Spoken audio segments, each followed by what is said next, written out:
साथियों, मैं सुरेश कुमार बौद्ध आपके सामने एक नए टॉपिक पर जानकारी लेकर प्रस्तुत हुआ हूँ। आप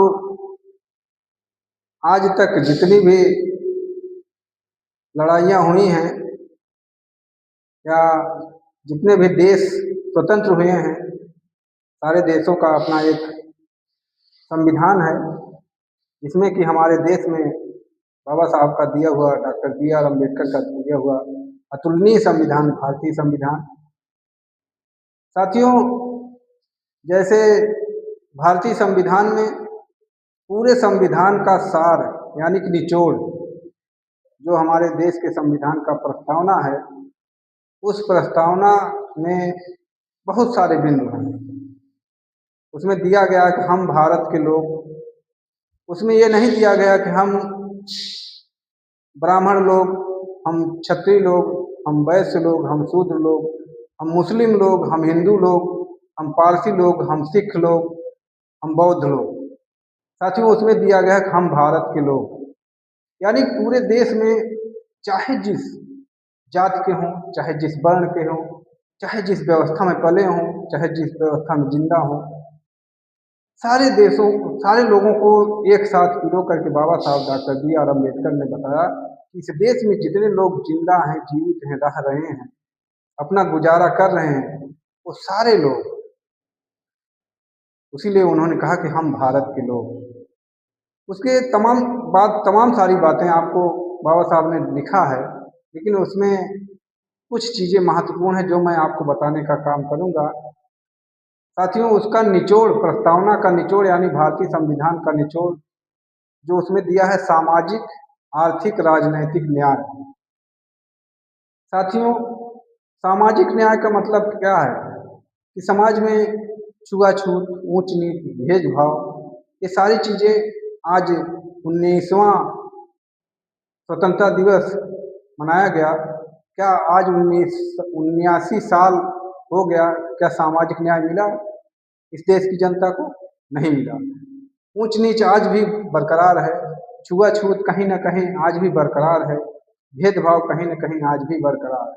इसलिए हमारे बाबा साहब का पहला सपना जो सामाजिक न्याय की बात थी, वो वहीं पे टूट गया। दूसरा है आर्थिक न्याय।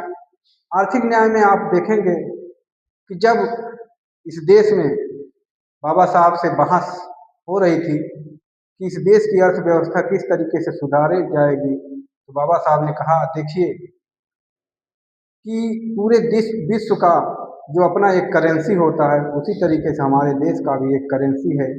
इस करेंसी को और उस करेंसी को, सारे करेंसियों को एक करके बाबा साहब ने दे दिया कि $1 बराबर ₹1 होगा। लेकिन आज 79 साल हो गया, लेकिन अगर आप देखेंगे कि $1 बराबर आज 85-86 रुपये हो गया है। साथियों, हम 85-86 जो फिट गड्ढे में गए, ये किसकी देन है?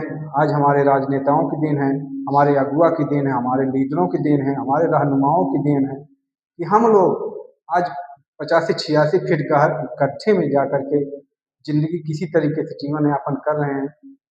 साथियों, तीसरा है, पहला सामाजिक, दूसरा आर्थिक, तीसरा राजनैतिक न्याय। राजनैतिक न्याय में क्या है कि बाबा साहब ने कहा था उस संविधान में कि जो MLA के लिए अगर टिकट लेकर के लड़ना चाहता है अपना, तो 250 रुपये नामांकन शुल्क भारत सरकार को दे, और वो भारत का नागरिक हो, पागल हो, दिवालिया ना हो। ऐसे लोगों को बाबा साहब ने वरीयता दिया कि चाहे जिस वर्ण से हो, जिस जात से हो, जिस समुदाय से हो, वह व्यक्ति अपना 250 रुपये दे करके MLA का टिकट ले करके लड़ सकता है और सदन में पहुंच करके अपने लोगों की आवाज़ उठा सकता है, बुलंद कर सकता है।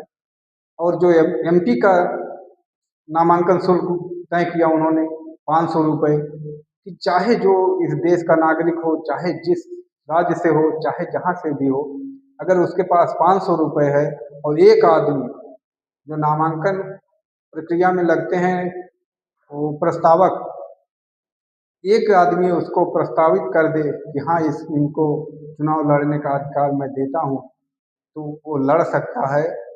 500 रुपये दे करके। लेकिन आज के डेट में अगर आप राजनीति में कदम रखना चाहेंगे कि मैं एमपी का चुनाव लड़ लूँ, एमएलए का चुनाव लड़ लूँ, तो इतना ज़्यादा नामांकन शुल्क कर दिए हैं कि एमपी का चुनाव 25,000 रुपये नामांकन शुल्क है, और जो एमएलए का चुनाव है वो 10,000 रुपये नामांकन शुल्क है। तो साथियों, आज हमारे देश के लोगों को राजनीति में कदम रखने से इस तरीके से रोका गया कि वह खुद सोच ना सके। आज ऐसा अफवाह हो गया है कि अरे यार, बहुत ज़्यादा खर्च होता है, रुपया हो चुनाव लड़ने में बहुत ज़्यादा खर्च होता है।